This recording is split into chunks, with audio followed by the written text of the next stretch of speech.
Hello నమస్తే welcome to reality check. TDP Janasena కూటమికి సంబంధించి సీట్ల సర్దుబాటుపై ఒక క్లారిటీ వచ్చింది. ఎవరికి వారు ఎక్కడ పోటీ చేస్తామనేది ఒక క్లారిటీ అయితే ఇచ్చారు. ఈ నేపథ్యంలోనే బీజేపీ కూటమిలోకి వస్తుందా రాదా అనే దానిపైన చాలా రోజుల నుంచి సస్పెన్స్ కొనసాగుతూ వస్తుంది.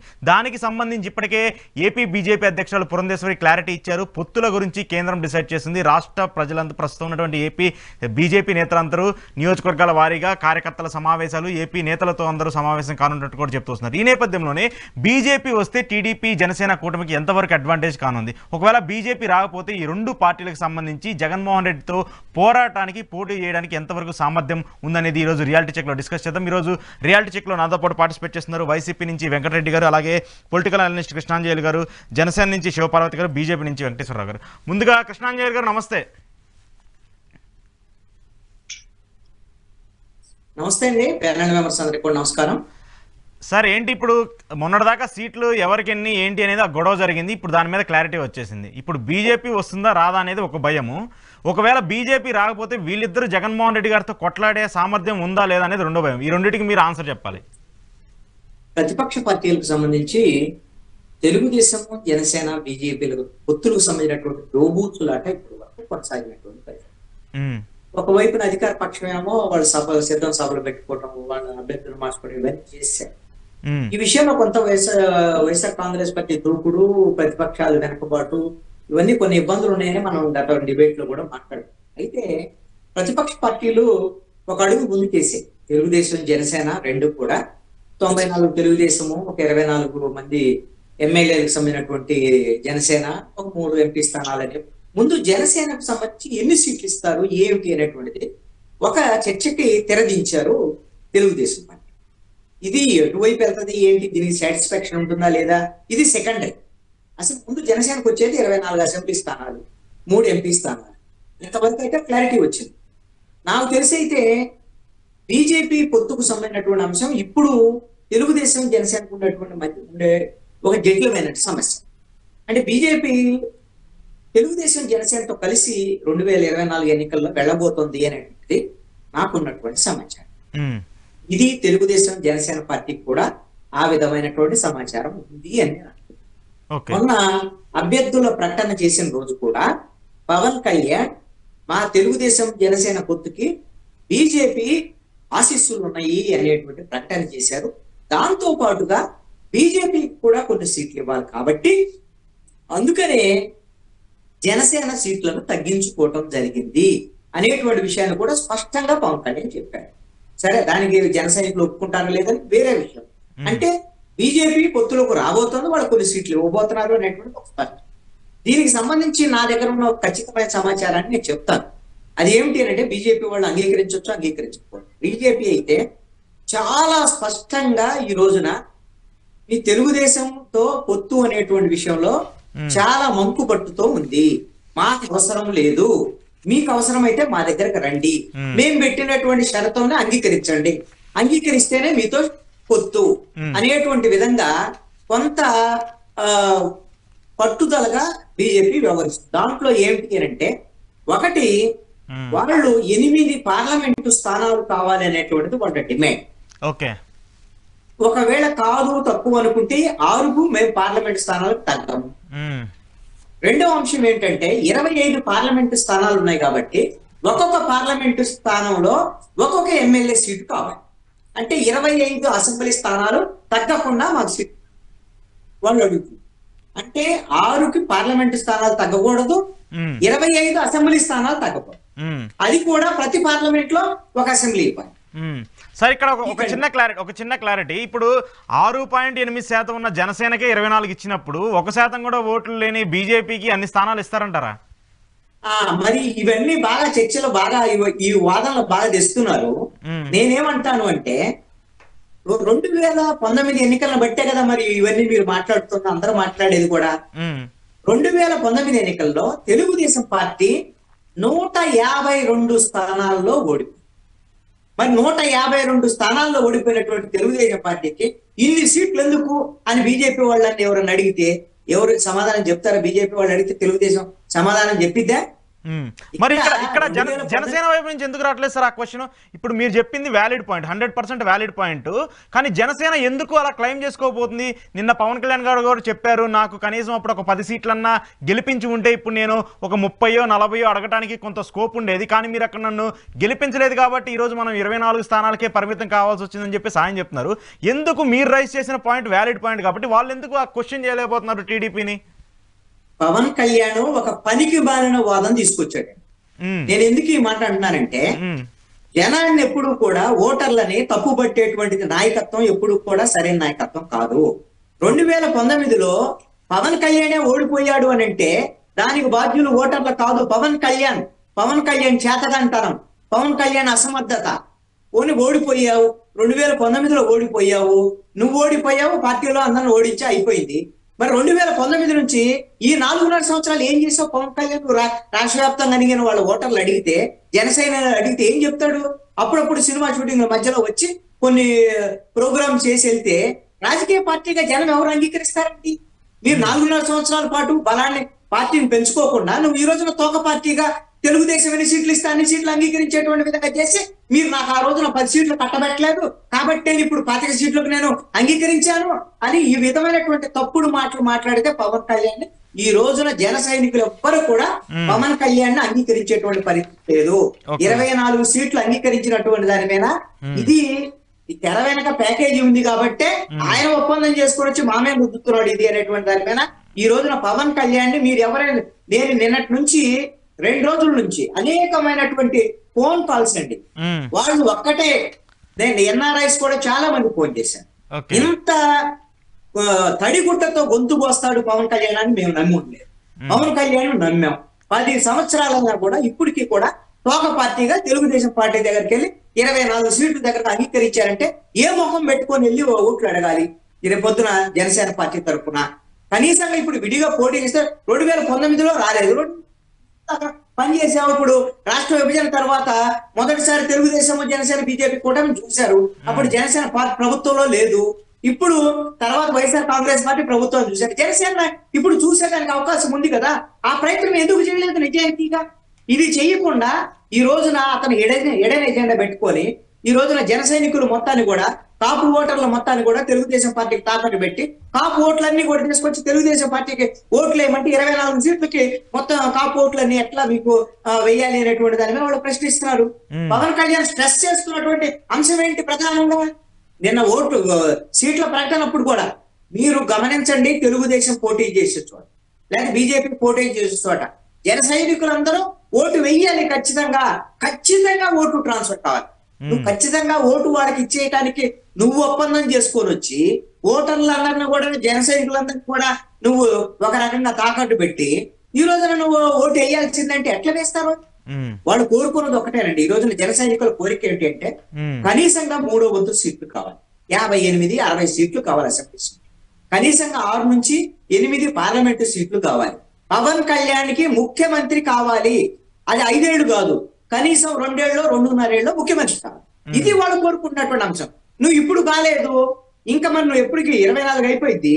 తర్వాత అసలు ఏంటి పరిస్థితి? ఇప్పుడు మీరు గమనిస్తే తెలుగుదేశంతో పొత్తు పెట్టుకున్న తర్వాత నేను 29లో అవుతానో లేకపోతే 34లో అవుతానో అంటానికి అసలు తెలుగుదేశం పార్టీ పొత్తు పెట్టుకున్న తర్వాత జనసేనని ఎంత మేరకు బతకనిస్తుంది? అసలు పవన్ కళ్యాణ్ మళ్ళీ గెలుస్తాడా లేదా, అసలు జనసేన మిగులుతుందా లేదా అనేటువంటి ఆందోళన కూడా కొంతమంది జన సైనికులు వ్యక్తం చేస్తున్నారు. ఎందుకంటే ఈ విధమైనటువంటి పవన్ కళ్యాణ్ ఎక్కువ సీట్లు గెలిచినా మరి రేపొద్దున సీఎం సీట్ అడుగుతాడు, లేదు అంటే చంద్రబాబు నాయుడు తర్వాత తన రాజకీయ వారసుడిగా నారా లోకేష్ తీసుకురావాలని చంద్రబాబు నాయుడు యొక్క ఆలోచన. ఎందుకు అనంటే ఆయన 75 ఏళ్ళు వచ్చింది, తర్వాత పార్టీ నడిపేటువంటి పరిస్థితి లేదు. కాబట్టి తనున్నప్పుడే బీజేపీ ఆశీస్సులతో నారా లోకేష్ ని నాయకుడిని చేయాలని అనుకుంటున్నాడు. అది కావాలంటే ఇప్పుడు మరి పవన్ కళ్యాణ్ నాయకుడు అయితే రేపు ముఖ్యమంత్రి నాకు కావాలంటే నారా లోకేష్ భవిష్యత్తు ఏంటి? అందుకని ఈ రోజున పవన్ కళ్యాణ్ యొక్క నిర్ణయాన్ని జన సైనికులు వ్యతిరేకిస్తారు. అయితే ఇక్కడ ఉండేటువంటి సమస్య మీరు తీసుకున్నటువంటి దాంట్లో అసలు బీజేపీతో పొత్తుకు సంబంధించినటువంటి అంశం బీజేపీ కండిషన్లు పెట్టుకుంది. మరి జనసేన తెలుగుదేశానికి బీజేపీ వస్తే లాభం ఏంటి, నష్టం ఏంటంటే అంతా నష్టమే, లాభం ఏమీ లేదు. ఎంత నష్టం అని అంటే 2014లో కాంగ్రెస్ పార్టీని ఎట్లయితే రాష్ట్ర ప్రజలు వ్యతిరేకించి అన్నిట్లో 175 స్థానాల్లో డిపాజిట్లు కోల్పోయే విధంగా చేశారో ఇప్పుడు 9.5 సంవత్సరాలు వాళ్ళు 0.86% ఓట్లే ఉన్నాయి 2019లో. ఇప్పుడు 2024లో చూస్తే వాళ్ళకి 10 ఏళ్ల తర్వాత ఈ రాష్ట్రానికి అన్యాయం చేసినటువంటి పార్టీగా బీజేపీ మీద తీవ్రమైనటువంటి వ్యతిరేకత ఉంది. అది జనసేన తెలుగుదేశం మీద పడేయడానికి అవకాశం ఉంటుంది. ఒక 100 కేజీల బండ కట్టుకొని నడుముకి బావిలో దూకినట్టే జనసేన తెలుగుదేశం పరిస్థితి. ఈ బీజేపీని నమ్ముకుంటే జరిగేటువంటి పరిణామం. మరి ఎందుకు ఒప్పుకుంటున్నాడు చంద్రబాబు నాయుడు అంటే? చంద్రబాబు నాయుడు భయాలు ఉన్నాయి. ఆ భయాలు ఏమిటి అంటే బీజేపీ అనేది లేకపోతే రేపొద్దున తెలుగుదేశం సంబంధించినటువంటి కార్యకర్తలే తెలుగుదేశం జెండాను భుజానేసుకొని బయటకు వచ్చేటువంటి ఆత్మస్థైర్యంతో ఈ రోజున లేరు కార్యకర్తలు. ఈ రోజున మనం ఎన్నికలు చేయలేం బీజేపీ లేకపోతే అనేటువంటి ఒక భయం ఉంది. రెండవది ఏమిటి అంటే తన కుమారుడైనటువంటి నారా లోకేష్ కి భవిష్యత్తులో నాయకుడిగా ఉండాలి అని అంటే బీజేపీ ఆశీస్సులు కావాలని కోరుకుంటున్నారండి. నేను మీకు ఎందుకు ఒక ఉదాహరణ చెప్తా, బీజేపీకి ఏం సంబంధం అని అడగొచ్చండి. మీరు ఒక ఉదాహరణ చెప్తా. ప్రధానమంత్రి నరేంద్ర మోడీ తెలంగాణకు వచ్చి ఏం చెప్పారు? కేసీఆర్ వచ్చి నాతో సంప్రదింపులు జరిపారు, కేటీఆర్ ను ముఖ్యమంత్రిని చేస్తా ఉన్నారు, మేము ఈ విధమైనటువంటి కుటుంబ రాజకీయాలకు వ్యతిరేకంగా నేను అందుకని అంగీకరించలేదు అని చెప్పారు. ఇక్కడ ఎందుకు అడిగారు కేసీఆర్ అంటే బీజేపీ కేంద్రంలో అధికారంలో ఉన్నటువంటి బీజేపీ ఆమోదం లేకుండా వాళ్ళ ఆశీస్సులు లేకుండా వీళ్ళు భవిష్యత్ తరాలకు సంబంధించినటువంటి నాయకుల్ని రేపొద్దున ముందుకు తీసుకెళ్లటం అనేటువంటిది కష్టము అనేటువంటి దాంట్లో చంద్రబాబు నాయుడు కూడా ఉన్నాడు. అందుకనే నారా లోకేష్ కి బీజేపీ ఆశీస్సులు కావాలని కోరుకున్నాడు. బీజేపీ సపోర్ట్ లేకపోతే రేపొద్దున తెలుగుదేశం బతికి పట్టకడు. అసలు బీజేపీ వ్యూహం ఏంటంటే తెలుగుదేశంతో జనసేనతో పొత్తు పెట్టుకొని వచ్చే ఎన్నికల్లో కావాల్సినటువంటి కొన్ని సీట్లు ఎంపీ సీట్లు కొన్ని ఎమ్మెల్యే సీట్లు సంపాదించుకొని తెలుగుదేశం కూటమి మాత్రం ఓడిపోవాలి. ఓడిపోతే తెలుగుదేశాన్ని రాజకీయంగా ముంచేసి ఆ ప్లేస్ లోకి నందమూరి తారక రామారావు కుమార్తె అయినటువంటి పురంధేశ్వరి నాయకత్వంలో తెలుగుదేశంలో ఉన్నటువంటి కమ్మ సామాజిక వర్గం వాళ్ళందరినీ కూడా బీజేపీలో చేర్చుకొని రాజకీయంగా తెలుగుదేశం పార్టీని ఆంధ్రప్రదేశ్ లో సమాధి చేయాలనేది వాళ్ళ హిడెన్ ఎజెండా. ఇది చంద్రబాబు నాయుడు కూడా తెలుసు. తెలిసి కూడా గత్యంతరం లేక ఈ రోజున భయం కొద్దీ ఈ రోజున తెలుగుదేశం పార్టీ బీజేపీతో పొత్తుకు అంగీకరిస్తున్నటువంటి పరిస్థితి ఉంది. 2014 నాటి కాంబినేషనే మళ్ళీ రాబోతుందని దాంట్లో ఎటువంటి సందేహం లేదు. ఆ కాంబినేషన్ ఆ రోజు హిట్ కాంబినేషన్ కదా, మరి ఇప్పుడు కూడా మళ్ళీ గెలుస్తారేమో అని అందరూ అనుకుంటారు. కానీ నాకున్నటువంటి సమాచారం ఏంటంటే 2014లో తెలుగుదేశం గెలపడానికి బీజేపీ జనసేన ఎంత ఉపయోగపడ్డాయో ఈ రోజున 2024లో బీజేపీ వల్ల తెలుగుదేశం ఓడిపోబోతుంది. జనసేన ఓటు బీజేపీకి తెలుగుదేశానికి ట్రాన్స్ఫర్ కావటం లేదు ఉన్నటువంటిది నేను పరిశీలించినటువంటి దాని ప్రకారం. Right sir, right. చాలా వ్యాలిడ్ పాయింట్స్ ఉన్నాయి. ఫస్ట్ నేను బీజేపీ వెంకటేశ్వరరావు గారు. నమస్తే అశోక్ గారు. నమస్తే. ఇప్పుడు ఏంటి మీరు మొన్నటిదాకా కనీసం జనసేన పవన్ కళ్యాణ్ గారితో పొత్తులో ఉన్నారు, ఇప్పుడు ఉన్నారా పొత్తులో? అశోక్ గారు, మీకు ప్రేక్షకులకు అదేవిధంగా ఈ రోజు చర్చలో పాల్గొంటున్న పెద్దలందరికీ నమస్కారం తెలియజేస్తూ, భారతీయ జనతా పార్టీకి ఎన్డీఏ భాగస్వామి జనసేన మా మిత్రపక్షము. ఇందులో ఇంకా ఎవరికి సందేహం ఉండాల్సిన అవసరం లేదు. ఆంధ్రప్రదేశ్ తెలుగు రాష్ట్రాల్లో కూడా అందరికీ తెలుసు. కాబట్టి ఎన్డీఏ సమావేశాలు కూడా పవన్ కళ్యాణ్ గారు హాజరయ్యారు. ఇంకా పెద్దలు చెప్పినట్లు భారతీయ జనతా పార్టీ కుట్రపూరితంగా వ్యవహరిస్తుంది, తెలుగుదేశాన్ని అంతం చేయాలన్నట్టు. ఒక భారతీయ జనతా పార్టీ ఈ దేశంలో రాజకీయాలు నడుపుతున్న క్రమంలో ఎవరిని కూడా ఆ విధంగా చూడనట్లేదు. మీకు చాలా కాలం నుంచి 30-40 సంవత్సరాల నుంచి మాకు మిత్రపక్షంగా ఉన్నటువంటి పార్టీలు ఈ దేశంలో ఉన్నాయి. అదే విధంగా మనము సర్వస్పర్శి సర్వవ్యాప్తి అని కొత్తగా వచ్చిన వాళ్ళని కూడా అందరినీ చేర్చుకుంటాం. మీకు తెలుసు, నితీష్ కుమార్ గారిని కూడా మనం ఎన్డీఏ మీకు అవసరం ఉంటది కాబట్టి చేయించుకుంటారు. ఎవరు అవసరం లేకుండా ఒక పార్టీని ఇంకో పార్టీతో కలుపుకోరు కదా. ఇక్కడ అశోక్ గారు, ఇది విశాల దృక్పథంతో భారతీయ జనతా పార్టీ ఈ దేశ పునర్నిర్మాణాన్ని చేపట్టింది. మనకు పక్కన ఉన్నటువంటి జనతాదళ్ సెక్యులర్ పార్టీ ఎవరు కుమారస్వామి గారిని కూడా దేవగౌడ వారి పార్టీని కూడా ఈ రోజు మనం చేర్చుకోవడం జరిగింది. కాబట్టి మాకు లాస్ట్ టైం మెజారిటీ వచ్చింది, మీరు గమనించారు. అంతకు ముందు కూడా మెజారిటీ వచ్చింది. ఈ రానున్న ఎన్నికల్లో కూడా మాకు మెజారిటీ వస్తున్నారు. అది కాదు, దేశ పునర్నిర్మాణంలో అన్ని ప్రాంతాల నుంచి అన్ని రాజకీయ పార్టీల మద్దతు ఉండాలనేది భారతీయ జనతా పార్టీ అభిలాష. ఎందుకంటే ఈ దేశ పునర్నిర్మాణంలో వారి బాధ్యత కూడా, వారి సహకారం కూడా అవసరమే. ఖచ్చితంగా మెజారిటీ ఉన్నంత మాత్రాన అట్లా అనుకోవాల్సింది ఏంది లేదు. కాబట్టి మా ప్రభుత్వం గాని నరేంద్ర మోడీ గారు గాని మీకు ఈ విషయాలే కాదు, మీకు మా పార్టీ అధికారంలో ఏపీ నిర్మాణంలో ఎవరితో వెళ్తున్నారు? ఇప్పటికైతే మీరు చెప్తున్నట్టు జనసేనతో ఉందని చెప్తున్నారు. మరి టీడీపీ మీరేమో వద్దంటున్నారు, వాళ్ళేమో కావాలంటున్నారు. మరి ఇప్పుడు ఏం జరుగుతుంది అసలు? వాళ్ళు సీట్లు కూడా ప్రకటించేశారు సగానికి సగం.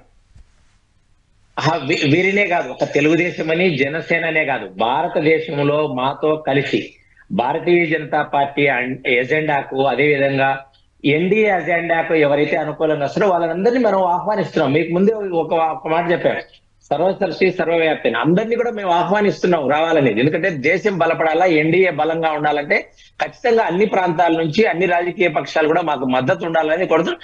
అందులో భాగంగానే వారు కూడా కలిసి వచ్చారు. రానున్న రోజులలో కూడా మా జాతీయ నాయకత్వం ఈ రాష్ట్రంలో పొత్తులు ఎవరితో వెళ్ళాలి అనేది నిర్ణయిస్తుంది, రాష్ట్ర స్థాయిలో కానీ అంశం. అయితే మేము ఇంత లోపల కూడా మీకు ఆంధ్రప్రదేశ్ లోని 25 పార్లమెంట్ నియోజకవర్గాల్లో 175 అసెంబ్లీ నియోజకవర్గాల్లో కూడా మేము ఖచ్చితంగా కలిసి వచ్చే పక్షాలతోనే నిర్ణయం కాకోకుండా ఈ రోజు మేము ఎన్నికలకు సిద్ధంగా ఉన్నాం. ఈ రోజు ప్రజాపోరుతో మీకు 12 అసెంబ్లీల్లో కూడా మా కార్యక్రమాలు జరుగుతున్నాయి. రాజ్నాథ్ సింగ్ గారి పర్యటన రేపు ఉంది ఆ క్లస్టర్ లో. అదే విధంగా రాయలసీమకు సంబంధించిన క్లస్టర్ 5 పార్లమెంట్లు కూడా మిగతా అమిత్ షా గారు, జేపీ నడ్డా గారు కూడా పర్యటన చేస్తా ఉన్నాం. కాబట్టి భారతీయ జనతా పార్టీ పొత్తు లేకపోయినా ఎవరన్నా కలిసి వస్తామంటే వారితో కలిసి వెళ్ళడానికి అన్ని రకాలుగా ఒక రాజకీయ పక్షంగా ఎన్నికలకు సిద్ధంగా ఉంది. కాబట్టి రాజకీయంగా ఏ నిర్ణయాలు ఉన్నప్పటికీ కూడా ఈ రాష్ట్రంలో మా జాతీయ నాయకత్వమే నిర్ణయం తీసుకుంటుంది. మేము ఒంటరిగానో, మేము స్వతంత్రంగానో రాష్ట్ర పార్టీను మా పెద్దలు గాని, పురంధేశ్వర గారు గాని వారు చెప్పినట్లు ఆ విధంగా ఏదైతే ఉందో ఆ జాతీయ పార్టీ నిర్ణయం మేరకే మేమందరం కూడా నడుచుకోవాల్సి వస్తుంది. ఆ విధంగానే మేము ముందుకు వెళ్తున్నాం. జనసేన ఇప్పటికీ కూడా మా మిత్రపక్షమే, ఎన్నికల్లో కూడా వారితోనే మనం కలిసి వెళ్తాము. మా ఎన్డీఏలో జనసేన భాగస్వామ్యము. కాబట్టి పదే కూడా భారతీయ జనతా పార్టీని ఈ ప్రశ్న మీడియా అందరూ కూడా వేస్తున్నారు. కాబట్టి మీ ద్వారా ప్రేక్షకులకు ఈ విషయాన్ని తెలియజేస్తారు. రైట్ అదే మీరే ఇంపార్టెంట్ కాబట్టి మిమ్మల్ని ఆ క్వశ్చన్ అడిగాను. శివపార్వతి గారు నమస్తే. నమస్తే అండి అశోక్ గారు, మీకు ప్యానెల్లో ఉన్న సభ్యులకి, ఈహా వీక్షకులకి గుడ్ ఈవినింగ్ అండి. చెప్పండి. యాక్చువల్గా మీరు చాలా ఇంట్రెస్టింగ్ క్వశ్చన్స్కి ఆన్సర్ చేయాలి. ఇందాక కృష్ణాంజలి గారు 2 పాయింట్లు రైజ్ చేశారు. ఒకటి, బీజేపీ జనసేన టీడీపీ కలిసి ఉన్నా లేకపోయినా కూడా పెద్ద ప్రభావం లేదు, దానివల్ల నష్టం తప్పితే లాభం ఉండదన్నారు. ఇంకొకటి, మీ అధినేత పవన్ కళ్యాణ్ గారు నిన్న చెప్పిన అంశం ఏంటంటే మనకి కనీసం 2019 ఎన్నికల్లో ఒక 10 సీట్లన్నా గెలిపించుంటే ఈరోజు నేను ఒక 40 50 ఒక స్టేక్ తీసుకోవడానికి నా దగ్గర ఒక వ్యాలిడిటీ ఉండేది, కానీ అది లేకపోవడం వల్ల ఈరోజు మనం 24 స్థానాలకే పరిమితం అవ్వాల్సి వచ్చిందని చెప్పేసి అన్నారు. కృష్ణాంజలి గారు చెప్పింది ఏంటంటే అదే 2019 ఎన్నికల్లో టీడీపీ 23 స్థానాలకు పరిమితమైంది, కానీ అదే టీడీపీ ఇప్పుడు ఎక్కువ మెజార్టీ స్థానాల్లో పోటీ చేస్తుంది. కాబట్టి ఈ క్వశ్చన్ ఎందుకు పవన్ కళ్యాణ్ గారు రైజ్ చేయలేదని చెప్పేసి ఆయన అడిగారు. మరి అది నిజమని చెప్పేసి నాకు అనిపిస్తుంది. దానికి మీరేం సమాధానం చెప్తారు? కృష్ణాంజనేయులు గారు ఆయన అడిగిన దానిలో వ్యాలిడిటీ ఉందండి, దానికి అంగీకరించాల్సిందే. కానీ ఇప్పుడు అంత ఇంటర్నల్ సర్వేస్ జరిగాయండి. 2019 నుంచి ఇప్పటి వరకు రాష్ట్ర రాజకీయ పరిస్థితులు చాలా మారి ఉన్నాయి. దట్టు జగన్మోహన్ రెడ్డి గారి పాలనలో ఆయన పాలన మీద వ్యతిరేక ఉద్యమాలు కానీ ఏవైనా ప్రతిపక్షాలు చేసిన విధానాన్ని బట్టి అక్కడ టీడీపీ సంస్థాగతంగా కొన్ని ఏళ్ల నుంచి వాళ్ళకు ఒక సంస్థాగత నిర్మాణం ఉంది. కాబట్టి 2019లో ఓడిపోయిన తర్వాత ఇంకా ఎక్కువ వాళ్ళు గ్రౌండ్ లో ఎక్కువ వర్క్ చేసుకున్నారు 2 సంవత్సరాల నుంచి. దానివల్ల కానీ ఏదైనా కానీ 1,03,00,000 మంది అభిప్రాయాలను సేకరించాము మేము అని చెప్పి చంద్రబాబు నాయుడు గారు ఆ సర్వే పారామీటర్స్ తోటి, అలాగే కొన్ని మేధావులు కానీ ఇట్లాగా ఇంటర్నల్ పోల్స్ కానీ అన్ని రకరకాలుగా వాళ్ళు ఒక 5-6 విధానాలు అనుసరించి అక్కడ ప్రతి నియోజకవర్గంలో అనలైజేషన్ చేశారండి.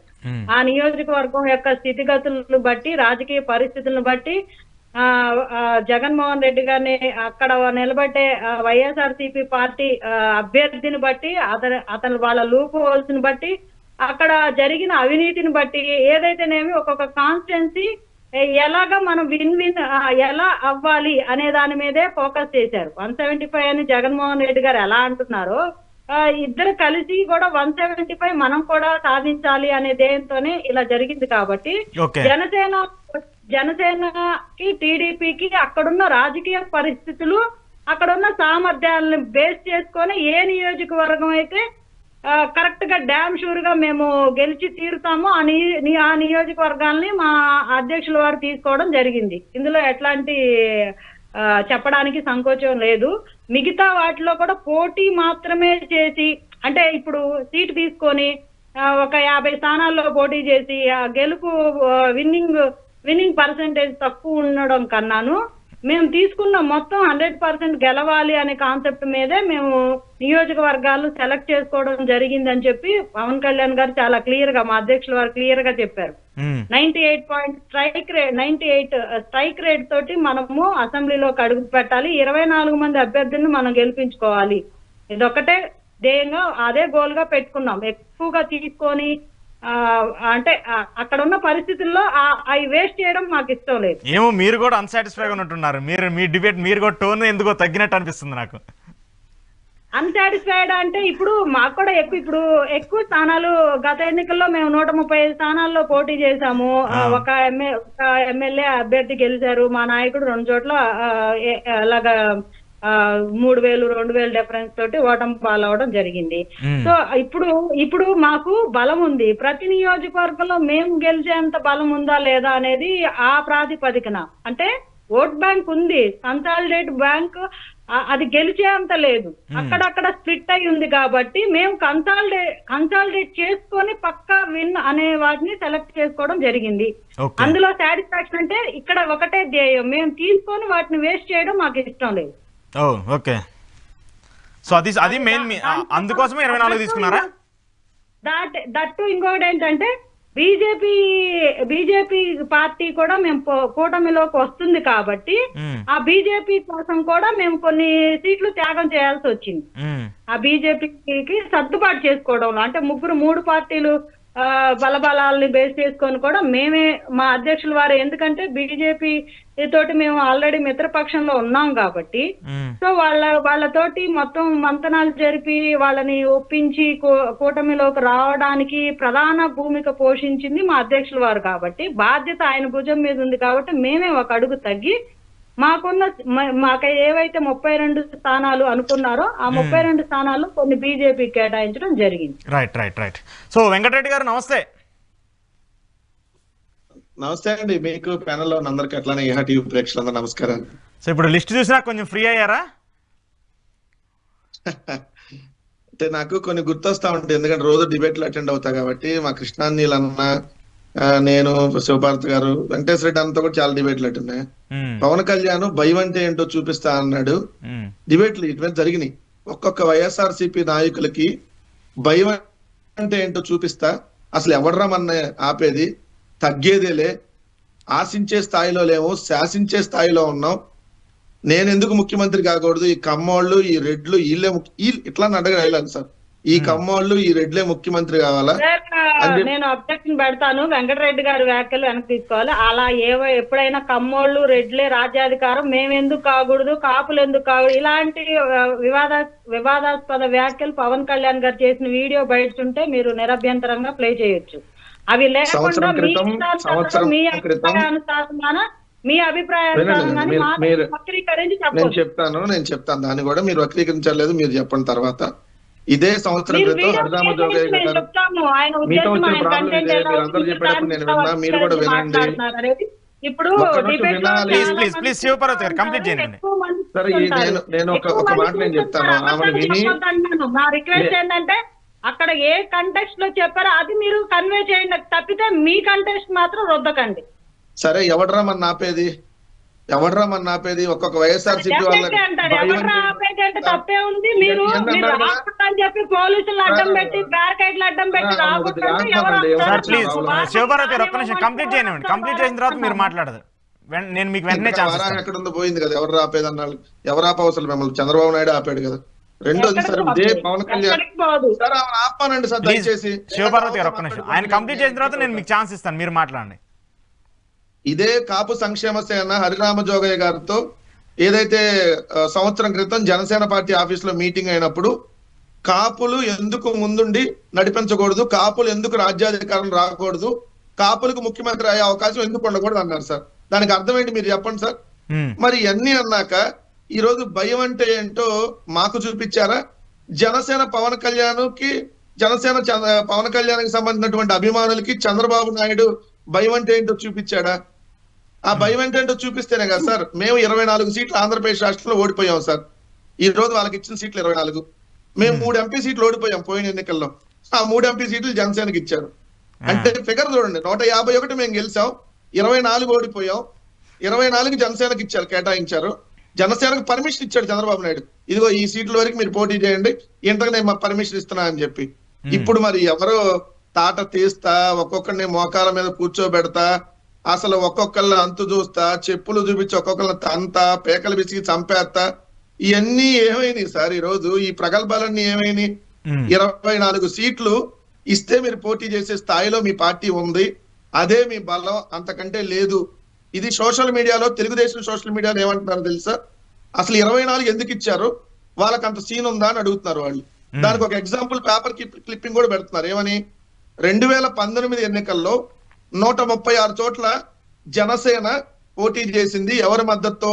సిపిఐ జాతీయ పార్టీ, సిపిఎం జాతీయ పార్టీ, బిఎస్పి జాతీయ పార్టీ, 3 జాతీయ పార్టీల మద్దతుతో ఒక గుర్తింపు లేని రాజకీయ పార్టీగా జనసేన పోటీ చేస్తే 136 చోట్ల 120 చోట్ల డిపాజిట్ రాలేదు, వచ్చింది కేవలం 16 చోట్ల. మరి 24 సీట్లు అనవసరంగా ఇచ్చారు, ఒక 8 సీట్లు అని చెప్పి తెలుగుదేశం సోషల్ మీడియా మాట్లాడుతుంది. మరి దానికి వాళ్ళు సమాధానం చెప్పండి. రెండోది, ఈయన బహిరంగంగా సారీ చెప్పాడు సార్ ఒకరికి. తణుకులో 2019 ఎన్నికల్లో నేను వేరే వాటిని వేరే వాళ్ళకి సీట్ ఇచ్చాను, ఏదైతే విడివాడ రామచంద్రరావు గారు, రైట్, అవును, నేను ఈసారి ఖచ్చితంగా ఆయనకు సారీ చెప్తున్నాను, నేను పోయినసారి మీకు సీట్ ఇవ్వలేకపోయాను, ఇప్పుడు ఖచ్చితంగా ఇస్తానని చెప్పారు సార్. ఫస్ట్ లిస్ట్ లో తీసుకొని వెళ్ళి తనకు తెలుగుదేశం వాళ్ళు అనౌన్స్ చేశారు. ఇప్పుడు మరి ఆయన కాళ్ళు పట్టుకొని క్షమాపణ చెప్పి నేను చెప్పే అన్ని అబద్ధాలని చెప్పి ఒప్పుకుంటాడా? ఎందుకంటే పవన్ కళ్యాణ్ మాట మీద నిలబడతాడు, చాలా ఇదున్న వ్యక్తి. వీళ్ళందరూ రోజు డిబేట్ లోకి వచ్చి ఇష్టమైనట్టుగా మాట్లాడతారు కదా సార్, దానికి సమాధానం చెప్పని అడుగుతున్నా. రెండో అంశం వచ్చేటప్పటికి చాలా ఉంది ఇంకా మాట్లాడాల్సింది. ఇందాక బీజేపీ వాళ్ళు మేము జనసేనతో పొత్తులో ఉన్నాం అంటున్నారు.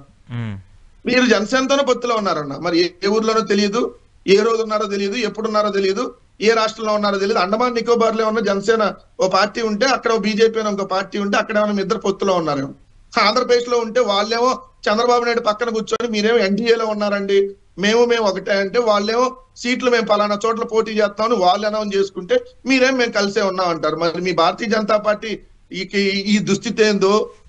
ఎందుకంటే దేశవ్యాప్తంగా 370 గెలుస్తాం, అన్ని కూటమి కలుపుకొని 400 గెలుస్తాం, మమ్మల్ని మించిన మగాడు లేడని చెప్పి మోడీ గారేమో సాక్షాత్తు పార్లమెంట్ లోనే ప్రగల్భాలు పలుకుతారు. మీరేమో ఇక్కడ చూస్తే వాళ్ళేమో వాళ్ళ వెనకాల పోతుంటే, లేదండి వాళ్ళు మాతోనే ఉన్నారండి. ఉన్నారులేండి, మీరు అడగద్దు, ఉన్నారంటే ఉన్నారండి. ఇట్లా మీరు మాట్లాడుతుంటే మిమ్మల్ని చూస్తే నిజంగా జాలి కలకి ఏం కలిగిద్ది? నిజంగా భారతీయ జనతా పార్టీ ఇంత దిక్కుమాల స్థాయి నేను అనేది, ఎందుకంటే అందుకంటే వేరే వర్డ్స్ లేవు. ఇంత దిక్కుమాల స్థాయిగా వాళ్ళని పట్టుకొని ఇంకా వేలాడతా, వాళ్ళేమో వాళ్ళతో వెళ్ళి సీట్లు పంచుకుంటే ఇంకా మేము కలుస్తున్నాం అని చెప్పి ఏ విధంగా చెబుతున్నారు నాకు అర్థం కాదు.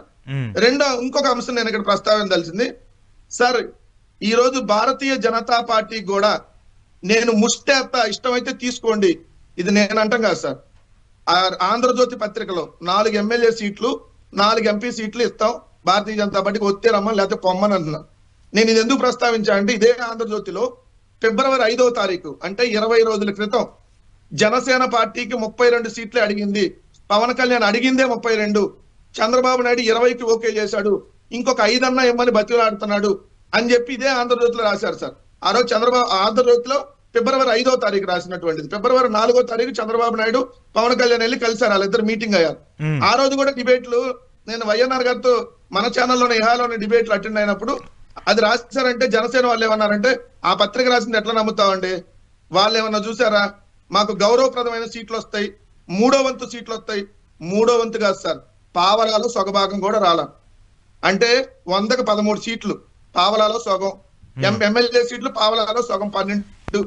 మరి ఏందండి వీళ్ళందరూ, మమ్మల్ని ఏదో పొడుస్తాం, మమ్మల్ని ఏదో దించుతాం, మమ్మల్ని ఏదో చేస్తాం, వైఎస్ఆర్ కాంగ్రెస్ పార్టీ మమ్మల్ని చూసి భయపడుతుంది. ఎవడు ఏది మీకు వాళ్ళు ఇచ్చిన 24 సీట్లు చూసి మేము భయపడిపోవాలి?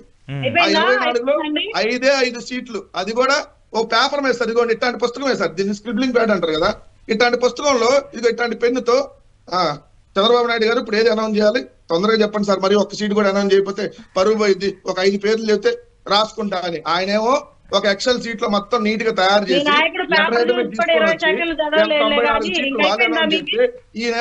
మేడం మీరు మాట్లాడినప్పుడు నేను విన్నా, మీరు డిబేట్ టైం ఇచ్చారు. అదే మా ప్రాబ్లం. మేము చెప్పాలి కదా, మీరు అడిగిన దానికంటే చెప్పాలి. ప్లీజ్ మేడం కంక్లూడ్ చేస్తాను 2 minutes.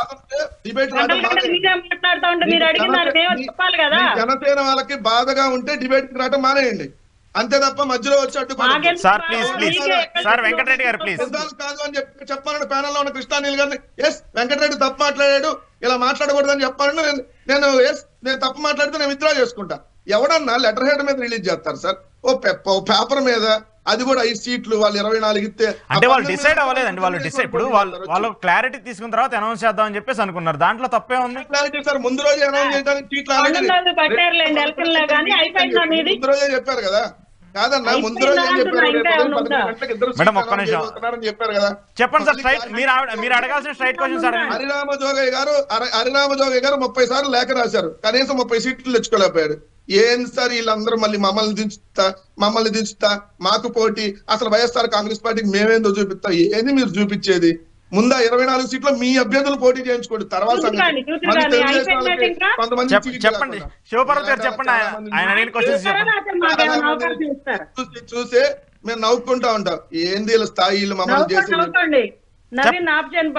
చెప్పండి శివరాత్రి శివపార్వతి గారు చెప్పండి, వెంకటరెడ్డి గారి క్వశ్చన్స్ ఆన్సర్ ఇవ్వండి. నాడు నేడు బాక్స్ వేసి నాడు నేడులో బాక్స్ వేసి అంతకుముందు శివపార్వతి గారు ఏం మాట్లాడారు? ఏం మాకు ముఖ్యమంత్రి అయ్యే అర్హత లేదా? ఏం చంద్రబాబు నాయుడు పద్దాకల ముఖ్యమంత్రి? ఏం పవన్ కళ్యాణ్ మొగాడు కదా? ఏం మా పవన్ కళ్యాణ్ ముఖ్యమంత్రి కదా? మీరు అడిగిన ప్రతిదాన్ని నేను సమాధానం చెప్తాను. మీరు అయిపోయిందా? మీరు అయిపోయిందా అండి? చెప్పండి మేడం మీరు చెప్పండి, ఆన్సర్ చెప్పండి. ముఖ్యమంత్రి కాదా? మేము ఆశించే స్థాయిలో ఉన్నావా? మా వెంకటరెడ్డి గారు మీరు అడిగిన దానికి ఆన్సర్ ఇస్తా అన్నారు శివపార్వతి గారు. ఇప్పుడు ఏమైందా మా పవన్ కళ్యాణ్ మగాడైనప్పుడు? వెంకటరెడ్డి గారు ఒక్క నిమిషం మాట్లాడుకుంటారా? ఒక్క నిమిషం మీరు అడిగిన క్వశ్చన్ అన్నిటికీ ఆవిడ ఆన్సర్ ఇస్తా అన్నారు. ఒకసారి విందాం, తర్వాత మళ్ళీ మీకు ఛాన్స్ ఇస్తాను. నేను మాట్లాడేటప్పుడు ఇంటరప్ట్ చేయొద్దు ఆయన. ఏమన్నా నేను క్వశ్చన్స్ మర్చిపోతే ఇంకేమన్నా ఉన్నాయా అని లాస్ట్ లో అడుగుతా, అప్పుడు మళ్ళీ మీరు గుర్తు చేద్దరు కానీ నేను మాట్లాడతా. సరే చెప్పండి. మళ్ళీ ఎందుకంటే పర్సనల్ గా వాళ్ళు ఏంటంటే వైఎస్ఆర్సీపీ ట్రాప్ ఏంటంటే వాళ్ళ గ్రిప్ లోంచి వెళ్ళిపోతుంది అనుకున్నప్పుడు పర్సనల్ అటాక్ స్టార్ట్ చేస్తారు. అది వాళ్ళ strategy. So personal attack start చేస్తే నేను వాళ్ళకన్నా 10 రెట్లు చేస్తాను. కాబట్టి ఇదంతా చండాలంగా ఉంటది కాబట్టి నాకు అసలు ఇష్టం లేదు. అలాంటి దరిద్రపు డిస్కషన్ కి వెళ్ళడం మనకి ఇష్టం లేదు. నేను చేయలేదు. మీరు అడిగిన ప్రతి దానికి నేను ఆన్సర్ చేస్తే ఇంకేమన్నా మర్చిపోతే లాస్ట్ లో ఇంకేమన్నా ఉన్నాయా అని అడుగుతా, అప్పుడు చెప్పండి. ఈ లోపు మీరు ఎక్కడ మీరు మాట్లాడడం నేను మాట్లాడేది మీరు మాట్లాడొద్దు. మీరు మ్యూట్ చేసుకోండి. మళ్ళీ మీరు బ్రేక్ చేస్తుంటారు. ఏంటి భయపెడతామన్నావా? ఎవరిని? వారాహి వెహికల్ ఎలా తిరిగిద్దో అని చెప్పి గుడ్డ అమర్నాథ్ ఛాలెంజ్ చేశారు. రిజిస్ట్రేషన్ అని చెప్పి కోడిగుడ్డు మంత్రి ఉన్నాడు కదా, ఆ కోడిగుడ్డు మంత్రి ఛాలెంజ్ చేశాడు. మా వారాహి టైర్ సైజ్ ఎంత, మా వారాహి కలర్ సైజ్ ఎంత, మా వారాహి కలర్ ఏంటి, టైర్ సైజ్ ఏంది అంటే మా వారాహి టైర్ కింద నలిగిపోయే నిమ్మకాయ సైజ్ ఎంత, ఇవన్నీ కోడిగుడ్డు మంత్రికి కావాలి. సో అలాంటప్పుడు సార్ ప్లీజ్ మీరు అలాగా మధ్యలో ఇంటరప్ట్ చేస్తానంటే నేను కూడా మళ్ళీ అలాగే చేస్తాను ఈసారి మిమ్మల్ని మాట్లాడిన. సార్ ప్లీజ్ సార్ ఇద్దరు వినండి. మీకు మాట్లాడేటప్పుడు మీరు వేసిన సెటైర్లన్నీ మేము విన్నాం కదా, మా సెటైర్లు కూడా మీరు వినండి. మీరు మ్యూట్ లోకి వెళ్ళండి అని కోడిగుడ్డు మంత్రి గారు అన్నారు. వారాహిని తిరగనీయం, ఛాలెంజ్ చేస్తున్నాం, అట్లా చేస్తాం ఇట్లా చేస్తాం అంటే ఎవడరా మమ్మల్ని ఆపేదన్నాం. తీసుకొచ్చాం, రిజిస్ట్రేషన్ మీద కేసులు వేశారు, తిరగడానికి వీలు లేదన్నారు, తోక ముడిచారు. మా వారాహి యాత్ర 4 విడతలు 5 విడతలు చేసాం. అన్ని జిల్లాల్లో పర్యటన చేసాం. మేము ఇప్పుడు ఎన్నికల దీనికోసం లిస్టు రెడీ చేయడం కోసం అభ్యర్థుల కోసం చిన్న గ్యాప్ తీసుకున్నాం. మళ్ళీ ఎన్నికల క్యాంపెయిన్ స్టార్ట్ చేస్తాం. ఇంకొకటి హరిరామ జోగయ్య గారు ఇంకా ఏంటి పవన్ కళ్యాణ్ గారు కాపులకి శాసించే అధికారం. ఒక పార్టీ అధ్యక్షుల్ని కాపు సంక్షేమ సేన వాళ్ళు, కాపు సంఘం వాళ్ళు కలిశారు, అలాగే బీసీ సంఘాల వాళ్ళు కలిశారు, ఎస్సీ ఎస్టీ మైనార్టీలు కలిశారు, అలాగే చాలా మంది బోయవాళ్ళని వాళ్ళని రకరకాల సంఘాల వాళ్ళు కలిశారు. దాంట్లో భాగంగానే కాపు సంఘం వాళ్ళు కూడా కలిశారు. ఇప్పటికి దశాబ్దాల తరబడి వెనకబడి అత్యధిక జనాభా కలిగిన వాళ్ళు ఇంకా ఇప్పటికీ ఆశించే స్థాయిలో ఉండకూడదు. వాళ్ళు రాజ్యాధికారంలోకి రావాలి, శాసించే స్థాయిలోకి రావాలి. మా జనసేన వస్తే దాని ద్వారా అలాగా శాసించే స్థాయికి వెళ్లేలాగా ఆ కాపు కులానికి మేము అండగా నిలబడతాము. ఇది పవన్ కళ్యాణ్ గారు ఇచ్చిన స్టేట్మెంట్. దాన్ని మన వెంకటరెడ్డి గారు కాపులు చేయకూడదా, రెడ్లు చేయాలా, ఇవన్నీ మాట్లాడలేదు. మీరు మీ నామినేటెడ్ పోస్టులో మీరు ఏ రకంగా ఒక వర్గానికి ఇంపార్టెంట్ పదవుల్లో 180 పదవులు కట్టబెట్టారో, ప్రతి యూనివర్సిటీకి ఒక రెడ్డిని వైస్ ఛాన్సలర్ గా వేసుకున్నారో, ప్రతి జిల్లాకు ఒక రెడ్డిని డిఎస్పీలు ఎస్పీలు అన్ని వేశారు. ఇవన్నీ దేనికి ప్రాతిపదిక చూపిస్తున్నాయి? సామాజిక న్యాయానిక? ఆ విషయంలో మీరు గత ప్రభుత్వం గాని ఈ ప్రభుత్వం గాని ఏ రకంగా వాళ్ళ కులాలకి ఇంపార్టెంట్ పదవులు ఇచ్చుకోవడం దేనికి? మిగతా అందరికి సమానంగా పంచాలి అనే దేంతో ఆయన మాట్లాడిన విషయం, దాన్ని మీరు వక్రీకరించి చెప్పబోతున్నారు. ఇంకొకటి ఏంటంటే, చంద్రబాబుకి ఏదో తెలుగుదేశం సోషల్ మీడియాలో 24 సీట్లు జనసేనకి ఎందుకు ఇచ్చారు, వాళ్ళకి అవే ఎక్కువ, 29లో 135లో పోటీ చేసి ఓడిపోయారు, అయితే ఓడిపోతే మళ్ళీ ఇవ్వకూడదని ఉందా అంటే? అలాగే ఇందా కృష్ణాంజనేయులు గారు మంచి క్వశ్చన్ అడిగారు. వాళ్ళు 23 సీట్లు సాధించారు కాబట్టి వాళ్ళని కూడా మీరు అదే ప్రాతిపదిక మీరు అడగలేకపోయారా అంటే, అప్పుడు అదే ప్రాతిపదికన వాళ్ళు అదే ప్రాతిపదికన మేము అదే ప్రాతిపదికన ఉండి ఇప్పుడు రీసెంట్ సర్వేని బేస్ చేసుకొని సీట్లు సర్దుబాటు అనేది ఇద్దరు ప్రెసిడెంట్లు తీసుకున్న నిర్ణయం. అది మా పార్టీలో అంతర్గత నిర్ణయం. అందులో వైఎస్ఆర్సీపీ పార్టీకి కానీ ఇంకెవరికి కానీ చెప్పాల్సిన అవసరం లేదు. కానీ మేము చెబుతున్నాము పారదర్శకంగా, ఇందులో అసలు చెప్పాల్సిన అవసరమే లేదు. వైఎస్ఆర్సీపీ పార్టీ అంతర్గత విషయాల్లోకి మేము వేలు పెడితే వెంకటరెడ్డి గారు ఒక క్వశ్చన్ కూడా ఆన్సర్ చేయలేరు. ఎందుకంటే ఆయన సీట్లు ఇస్తానని నమ్మబలికిచ్చి 100 కోట్లు ఖర్చు పెట్టించి ఆత్మహత్యలు చేసుకునేదాకా ఎమ్మెల్యేలు దొర్లు ఏడుస్తూ ఖర్చులు దడిచిపోయేలాగా ఏడుస్తుంటే కనీసం వాళ్ళకి అపాయింట్మెంట్ కూడా ఇవ్వకుండా వాళ్ళు పార్టీని వదిలిపోయే పరిస్థితి, పక్క పార్టీలో జాయిన్ అయిన పరిస్థితి. ఉన్న ఎమ్మెల్యేల మీద ఫోన్ ట్రాపులు చేసి వాళ్ళ అంతర్గత విషయాలు, పర్సనల్ విషయాలను కూడా ట్రాప్ చేసే దౌర్భాగ్యమైన నీచ సంస్కృతి వైఎస్ఆర్సీపీ పార్టీలో ఉంది. కాబట్టి వాళ్ళ ఎమ్మెల్యేలు ఎంపీలు కూడా భయపడి పారిపోయి బయటకు వచ్చారు. అది అందరికీ తెలుసు. ఇంకా వైఎస్ఆర్సీపీ పార్టీలో ఉన్న లొసుగులు ఒక్కొక్కటి బయట పెడితే వాళ్ళ ఎమ్మెల్యేలు ఎంపీలు బయటకు వచ్చిన వాళ్ళే మాట్లాడారు. మనమేం చెప్పక్కర్లా. బోర్డు ఏడ్చుకుంటా ప్రెస్ మీట్లు పెట్టి మాట్లాడిన వాళ్ళు కూడా ఉన్నారు. అవన్నీ మనం మాట్లాడాల్సిన అవసరం లేదు. ఆయన పార్టీ మాదేమన్నా తవ్వాలనుకుంటే వాళ్ళే 100 రంధ్రాలు ఉన్నాయి. అవన్నీ పూడ్చుకోవడానికి వెంకటరెడ్డి గారికి డిబేట్ లో టైం సరిపోదు. తర్వాత ఇంకొకటి ఏంటంటే, తణుకు బహిరంగ సభలో విడివాడ గారికి క్షమాపణ చెప్పారు. ఇప్పుడు కూడా చెబుతాం మేము క్షమాపణ. మేము ఇప్పుడు కూడా తణుకు సీటు కావాలనే దాని మీద చర్చలు అన్ని జరిగాయి. ఆయనకి ఆల్టర్నేషన్ గా ఏం చేయాలి, ఇప్పుడు కాకపోతే ఎమ్మెల్యే అవ్వలేరా ఏంటి? ఆయనే ఒప్పుకున్నాక ఆయనకు లేని బాధ మీకెందుకు? ఆయన ఒక పోస్ట్ పెట్టారు, పార్టీ స్పందించింది, పిలిపించారు. ఆ తర్వాత ఆయనకి ఏం చేయాలి, ఎలా చేయాలి అనేది వివరించారు. దానికి ఆయన అంగీకరించారు. లేదా ఆయనకు అంగీకరించకపోతే ఆయన చెప్పుకుంటారు బాధ. మీకు వచ్చిన బాధ లేదు. అలా మీరు సీట్లు ఇవ్వని వాళ్ళందరికి వచ్చి మేము వచ్చి ఏమైనా సంజాయిషులు అడిగి మీరు ఎందుకు అట్లా చేశారని మేమేం అడగలేదే మిమ్మల్ని. ఇప్పటికి 8 లిస్టులు మార్చారు. సమన్వయకర్తలని ఒక లిస్ట్ లో ఉన్నోళ్ళు ఇంకో లిస్ట్ లో ఉండరు, 1వ లిస్ట్ లో ఉన్నాడు 2వ లిస్ట్ లో ఉండరు, 2వ లిస్ట్ లో ఉన్నాడు 3వ లిస్ట్ లో ఉండడు, 3వ లిస్ట్ లో ఉన్నాడు 5వ లిస్ట్ లో ఉండడు. మీరు రకరకాలుగా ఈ రకంగా పందారం చేస్తా పిల్లి కనుక 7 సంసారాలు పెట్టినట్టు, 7 ఇళ్ళు తిప్పినట్టు వాళ్ళని ఆ నియోజకవర్గానికి ఈ నియోజకవర్గానికి చుట్టూ తిప్పిస్తా ఉన్నారు. వాళ్ళ చేత ప్రదక్షిణలు పంగనామాలు పెట్టిస్తున్నారు. మేమేం అడగలేదే, అవన్నీ మేము మాట్లాడలేదే. అదే మీ అంతర్గత విషయం అని మేము వదిలేసాం. సో మీరు కూడా మా దానిలోకి వేలు పెట్టాలి. మాదేదో 1-2 అసంతృప్తులు ఉంటారేమో, వాళ్ళు కూడా బహిరంగంగా వచ్చి నిన్న కందులు దుర్గేష్ గారు ప్రెస్ మీట్ పెట్టారు. అలాగే బండారు సత్యనారాయణ గారు ప్రెస్ మీట్ పెట్టి చెప్పారు, మేము మా నాయకుడు వెంట ఉంటాం, ఆయన నిర్ణయాన్ని గౌరవిస్తాం, 24 సీట్లు అయినా సరే మేము గెలిపించుకోవడానికి మా నాయకులు కార్యకర్తలు మేము మదన పడి తర్జన పడుకుంటాం, మేము ఒకటిగా ఉంటాం. మీకేంటి బాధ? మాకు లేని బాధ మీకేంటి అంత నొప్పి? మీరు అంత బాధపడమాకండి. అంత జాలి చూపించాల్సిన అవసరం అగత్యం మీకు లేదు. మీ జాలి మాకు అసలు అంతకన్నా అవసరం లేదు. మీ పార్టీ ఏదో గెలుస్తుంది అన్నారు కదా, 98% సంక్షేమం అన్నారు, వైనాట్ 175 అన్నారు, సిద్ధం అంటున్నారు. సిద్ధం గండి, తట్టాపుట్ట సర్దుకుంటారో లేకపోతే రేపు మళ్ళీ గవర్నమెంట్ ఫామ్ చేస్తారో ప్రజలు నిర్ణయిస్తారు. ఎందుకు అంత ఊలికెందుకు? గుమ్మడికాయలు దొంగ ఎవరయ్యా అంటే ఎందుకు భుజాలు అడుగుకుంటా ఉన్నారు ఊరికే? మా పొత్తుల గురించి మా సీట్ల గురించి మేము కింద పడతాం, మీద పడతాం, నిలబడతాం. అది మీకు అనవసరం.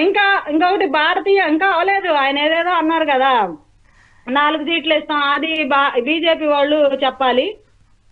ఇంకా ఇంకేమన్నా అడిగారన్నా? ఇంకా లెటర్ హ్యాడ్ అంట, ఇంకా ఉండండి, లెటర్ హ్యాడ్ల గురించి అంట.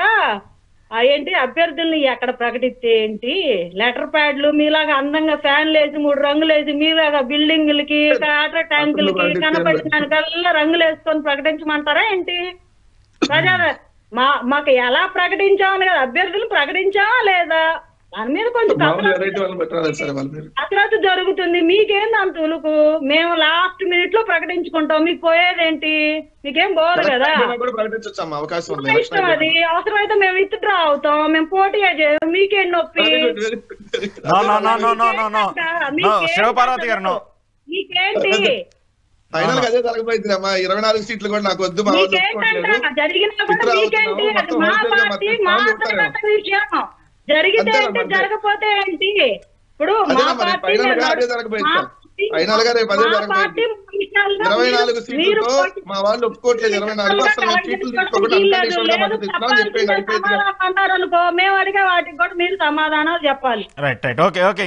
శివపార్వతి గారు రేపు అదే చెప్పండి. మేము 24 సీట్లకి మా వాళ్ళు ఒప్పుకోవట్లేదు, అందుకని అన్కండిషనల్ గా ఏమి సీట్లు తీసుకోకుండా 2000 మేమేం దాక్కోవాలా, భయపడలా, దడిచి దళ్ళో పడలా. మేమేం ప్రజా డబ్బును ఏమన్నా అవినీతి కేసులో ఇరుక్కొని 1000 కోట్లు తినలేదు. మా కష్టార్జితం ఖర్చు పెట్టుకొని పార్టీ నడుపుకుంటున్నాం. ప్రజలు ఓట్లు వేస్తే వేస్తారు, లేకపోతే లేదు, అది ప్రజల ఇష్టం. మధ్యలో మీకు వచ్చే నొప్పి ఏమీ లేదు. మీరు పొద్దున పాటు బీజేపీ జెండా, రాత్రి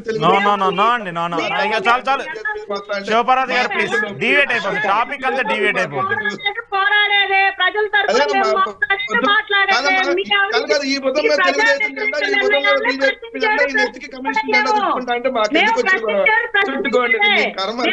అలా కాదు, రాజశేఖర్ రెడ్డి గారు కూడా 100 జెండాలు,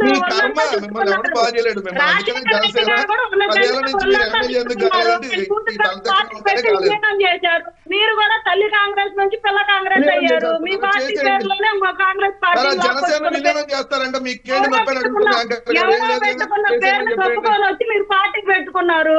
మీరే మాట్లాడతారు. టాపిక్ అంతా వేరే ఫ్లేవర్ అందుకుంటుంది. మాట్లాడే 16 నెలలు చెప్పకూడదు ఇది వచ్చిన వ్యక్తి ముఖ్యమంత్రి. ఈ రోజు మన దౌర్భాగ్యం. ఆయనకి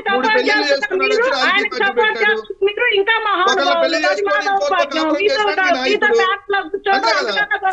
సార్ వెంకటరెడ్డి గారు ప్లీజ్ వెంకటరెడ్డి గారు ప్లీజ్, శివపార్వతి గారు ప్లీజ్, పిల్లలు పుట్టించోడు వెంకటరెడ్డి గారు ప్లీజ్,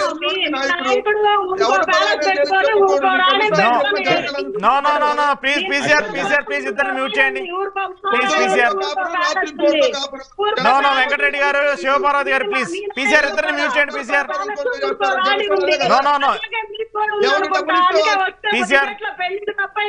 పీసీఆర్ ఇద్దరిని మ్యూట్ చేయండి ప్లీజ్. ఇద్దరు సార్. చాలా టాపిక్ డివేట్ మన సబ్జెక్ట్ ఒక్క నిమిషం, బేస్డ్ ఆన్ సబ్జెక్ట్ డీవియేషన్ వెళ్ళిపోతుంది. సబ్జెక్ట్ కన్సల్ట్ అయి మాట్లాడితే ఇద్దరికి బాగుంటది, ఏ పార్టీకైనా వినే వాళ్ళకైనా బాగుంటుంది. జైలు చెప్పకూడదు అంటే నేను ఖచ్చితంగా మాట్లాడతాను.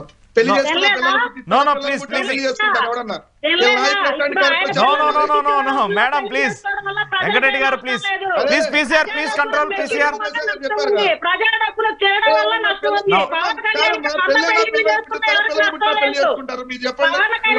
Please control. ఇద్దరిని ఒకసారి మ్యూట్ చేయండి. కానీ ప్రజా డబ్బులు తిని ఎవరికి నష్టం లేదు, మీకు ఎవరికి నష్టం లేదు, మీ టైపే అది కదా. ప్లీజ్ వెంకటరెడ్డి గారు ప్లీజ్ ఒక్క నిమిషం. సార్ చెప్పండి వెంకటేశ్వర గారు, ఇప్పుడు మీరు క్విక్ గా ఆన్సర్ చెప్పండి. ఇందాక వెంకటరెడ్డి గారు ఒక పాయింట్ రైజ్ చేశారు, మీరేమో ఉన్నాం అంటున్నారు, మీరు ఒకసారి వాళ్ళు అంటున్నారు, ఒకసారి వీళ్ళు అంటున్నారు అనేది ఒక పాయింట్ వెంకటరెడ్డి గారు రైజ్ చేశారు. దానికి క్విక్ గా ఆన్సర్ చెప్పండి. మిత్రుడు మాట్లాడుతూ వెంకటరెడ్డి గారు ఒక మాట అన్నారు, భారతీయ జనతా పార్టీకి దేశంలో 400 ఎన్డీఏతో కలిపిస్తాయి 370. ఆ వెంకటరెడ్డి గారు, మీరు గతంలో మీ పార్టీ పెట్టిందే 2011లో అనుకుంటా బహుశా.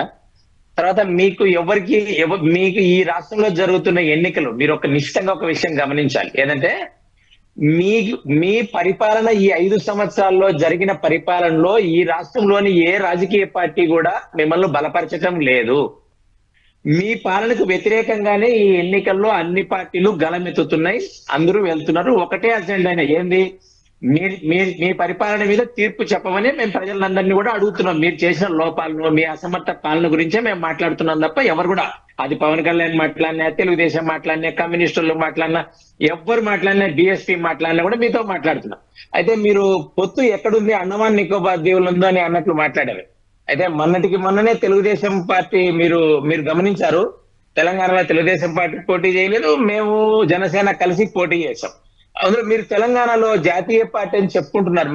మీరు మన వరకు మీ పార్టీ విజయసాయి రెడ్డి గారు కూడా జాతీయ ప్రధాన కార్యదర్శి అని చెప్తున్నారు. మరి మీ పార్టీ తెలంగాణలో ఎందుకు పోటీ చేయలేదు? మీకు ఎవరు ఎందుకు మిత్రపక్షాలు లేరు?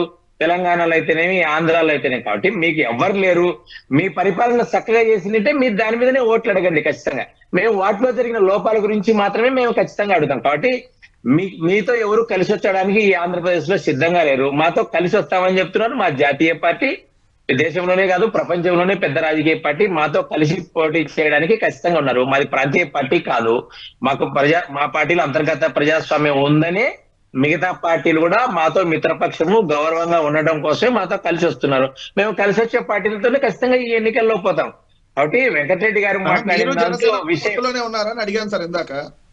ఖచ్చితంగా వెంకటరెడ్డి గారు ఖచ్చితంగా భారతీయ జనతా పార్టీ జనసేనతో ఎక్కడ అంటే మీరు ఎన్నికల్లో మీ మాధవ్ గారు ఏం చెప్పారు? మీ ఎమ్మెల్సీ ఎన్నికలో మీ మాధవ్ గారు మాతో పొత్తులో ఉండి తెలుగుదేశానికి వాళ్ళు పనిచేశారు, మేము అడిగితే కనీసం రెస్పాండ్ కాలేదని చెప్పారు. Point number 1. పాయింట్ నెంబర్ 2, మీ ఎన్డీఏలో కూటమిగా ఉన్న ఒక పార్టీ ఎన్డీఏలో కూటమిగా లేని ఇంకో పార్టీతో వెళ్ళి సీట్లు పంచుకుంటా, ఇదిగోండి మేము పలానా చోట పోటీ చేస్తాం, ఇదిగో పలానా మా మేనిఫెస్టో మేము ఇద్దరం కలిసి తెలుగుదేశం జనసేన అని చెబుతున్నారు. మధ్యలో మీ పేరు ఎత్తట్లా, మళ్ళీ మీరు జనసేన మేము కలుస్తున్నాం అంటున్నారు. అంటే వెంకటరెడ్డి గారు మీరు వెరీ క్లియర్ గా ఉండాలా. మీరు ఎన్ని విషయాలు మాట్లాడినప్పటికీ కూడా మాకు జనసేనకి రాదు, భవిష్యత్తులో వివాదం కూడా రాదు. మీకు ఇప్పుడు తెలంగాణలో మేము కలిసి పోటీ చేస్తాము. ఎమ్మెల్సీ ఎన్నికల్లో మా మాధవ్ గారు అనే విషయం ఏంది, స్థానికంగా ఉన్నటువంటి ఆ పార్టీకి చెందినటువంటి కార్యకర్తలు మాతో కలిసి పని చేయలేదని చెప్పారు తప్ప ఇంకోటి దీన్ని ఇంకో విధంగా పవన్ కళ్యాణ్ గారు నేను సంప్రదిస్తాను.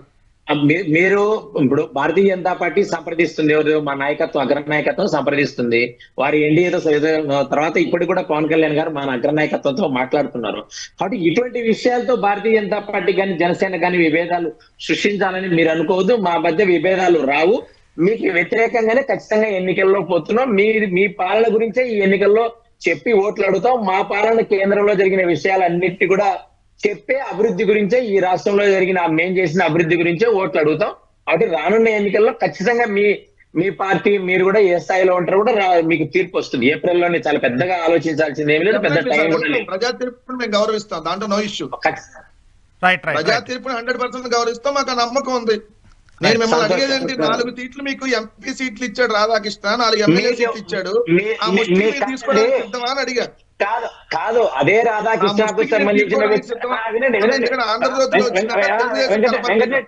వెంకటరెడ్డి గారు, అదే ఆంధ్రజ్యోతికి సంబంధించిన విలేకరిని రాప్తాడులో మీ సిద్ధం కొట్టినారు కదా, మీరు అదే ఆంధ్రజ్యోతిని ఈ రోజు ఎట్లా ఉపయోగిస్తారు? మీకు ఎట్లా హక్కు ఉంది? వెంకటరెడ్డి గారు మీరు మీరు తెలుగుదేశం కరపత్రిక అని మీరు మాట్లాడుతున్నారు. మీరు ఎందుకు తీసుకుంటారు వాటిని కూడా? మీకు నచ్చినది తీసుకుంటారు, నచ్చని తీసుకోరా? అది ఎట్లా అవుతుంది? అట్లా కాదు కదా. చూడండి, 4 సీట్లు ఇస్తాము, ఫైనల్ గా వస్తే రండి, లేకపోతే లేదు, పలానా సీట్ల పేర్లు కూడా రాశారు. నేను చదివినిపిస్తా, సీట్ల పేర్లు కూడా రాశారు. మీరు కనీసం ఖండించరా? మీ నాయకత్వం ఎట్లాంటి మీ తప్పుడు రాస్తున్నారని చెప్పి కనీసం ఖండించలా స్థితిలో ఉన్నారు మీరు. మీకు అదే ఆంధ్రజ్యోతి చెప్పండి, 4 అసెంబ్లీ 4 లోక్సభ సీట్లు. నిన్న అదే ఆంధ్రజ్యోతి మీకు 17 సీట్లు వస్తాయన్నారు. అదే ఆంధ్రజ్యోతి మీకు 17 సీట్లు వస్తాయన్నారు. ఆ పత్రిక ఒక గాలి పత్రిక అని మేము చెబుతాం.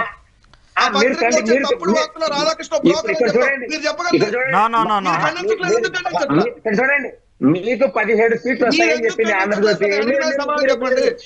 నేను అడుగుతాను వెంకటరెడ్డి గారు, నేను అడుగుతాను ఒక్క నిమిషం. కాబట్టి ఇప్పుడు అనాథరిగా ఎవరో మా రాష్ట్ర అధికార ప్రతినిధో మా జాతీయ నాయకత్వం చెప్తే దాన్ని నమ్మండి. మీరు ఎవరో పేపర్లో వచ్చిన దాన్ని పట్టుకొని అట్లా కాదు. ఎవరు చెప్పారు? మీకు ఖండించకపోతే సమర్థించినట్లా? స్థితిలో ఉంది మీ పార్టీ అంటున్నాను. ఏంటంటే మీ గురించి రోజు సోషల్ మీడియాలో మాకు అని ఎందుకు మాట్లాడలేకపోతున్నారు మీరు? మీకు వెంకటరెడ్డి గారు సోషల్ మీడియాలో, ప్రైమ్ మీడియాలో మీకు అన్ని రకాల మీకు వార్తలు వస్తున్నాయి. మీరు ఎన్నింటి ఖండిస్తున్నారు? మీరు అవన్నీ మౌనం అర్థంగీకారమే కదా. మీరు ఖండించలేదని మీకు ఎవరు చెప్పారు? ఖచ్చితంగా ఖండిస్తాం. ఇక్కడ చూడండి, ఇక్కడ జాతీయ స్థాయిలో నిర్ణయాలు జరుగుతాయి. భారతీయ జనతా పార్టీ జాతీయ పార్టీ, కుటుంబ పార్టీ కాదు, ప్రాంతీయ పార్టీ కాదు. కాబట్టి మీరు ఆంధ్రజ్యోతిలో జరిగిన విషయాల మీద మీరు నమ్మకం, మీకు అవిశ్వాసం ఉండాలి. వెంకటేశ్వరరెడ్డి గారు వాళ్ళ అనుచర గణం వెళ్ళి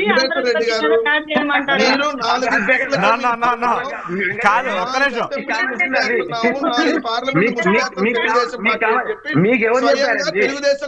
మీకు కూడా 17 సీట్లే వస్తున్నాయి. మీకు 17 సీట్లే వస్తున్నాయి. ఇది మీ 17 సీట్లే వస్తున్నాయి. మీకు ప్లీజ్ ఒక్క నిమిషం వెంకటరెడ్డి గారు, ఒక్క నిమిషం. శ్రీనివాస్ గారు, మీరు 1,00,000 వస్తా ఉంటాయి. వెంకటేశ్వర గారు ఒక్క నిమిషం. తెలుగే చెప్పేది. మీకు 15 వెంకటేశ్వర గారు ఒక్క నిమిషం. చెప్పింది తప్పుడు వార్తలను మేము చూస్తాం, మీరు కూడా చెప్పండి. ఎవరు ఇక్కడ? మాది జాతీయ పార్టీ అండి. మీకు హిందీ నుంచి అన్ని భాషల్లో వస్తాయి. మోడీ వచ్చారు, అమిత్ షా వచ్చి ఖండిస్తారు. ఏ ఊరు ఉంది మీకు 0.8% ఎందుకు వచ్చినట్టు? వెంకటరెడ్డి గారు ఒక్క నిమిషం ప్లీజ్. నేను అడుగుతాను, మీరు అడిగిన క్వశ్చన్ నేను అడుగుతాను. మీకు ఎన్నో స్థాయి చూడండి ఎన్నికల్లో, మీకు ఎన్నో స్థాయి చూడండి, ఓకే రైట్. మీకు ఎన్నో స్థాయి చూడండి. కృష్ణాంజలి గారు అడుగుతాం. నేను కృష్ణాంజలి గారితో మాట్లాడతాను. ఒక్క నిమిషం ప్లీజ్. జనసేనకో భారతీయ జనతా పార్టీకో మీరు కొట్లాడి పెట్టాలని చూస్తున్నారు. అది జరిగే పని కాదు. కాబట్టి మీకు కూడా ఆంధ్రజ్యోతి చెప్పినట్లుగా 175కు 5 తీసేస్తే 17, ఇది గ్యారంటీ. చెప్పండి కృష్ణాంజలి గారు. ఒక అంశం ఏంటంటే, ప్రజాస్వామ్యంలో మనకు ప్రశ్నించడానికి ఎంత హక్కు ఉంటుందో మనము సమాధానం చెప్పడానికి కూడా అంతే సంసిద్ధంగా ఉండాలి ప్రజాస్వామ్యం. నేనేమంటాను అంటే, జనసేన పార్టీకి సంబంధించినటువంటి విషయంలో శివపార్వతి గారు చాలా విషయాలని వివరించారు. నేనేమంటానంటే, ఇప్పుడు జనసేన తరఫున ఎన్ని సీట్లు అడగాలి, ఏం తెలియటువంటి హరిరామ జోగయ్య లాంటి వాళ్ళు అడిగినా, లేకపోతే ఇంకొకళ్ళు అడిగినా దానికి ఒక బేస్ ఉందండి. బేస్ లేకుండా వాళ్ళు అడగటం లేదు. ఇది చాలా కీలకమైనటువంటి. ఇవన్నీ ఎవరికి సమాధానం చెప్పాలంటే, ఈ డిబేట్ లో ఉన్నటువంటి వెంకటరెడ్డి గారికి సమాధానం చెప్పాల్సిన అవసరం లేదు, కృష్ణాంజనేయులకు సమాధానం చెప్పాల్సినటువంటి అవసరం లేదు ఎవరు. కానీ జనసేన అధినేత గాని, లేకపోతే శివపార్వతి గారి గాని, వీళ్ళందరూ కూడా జన సైనికులకైతే సమాధానం చెప్పాలి.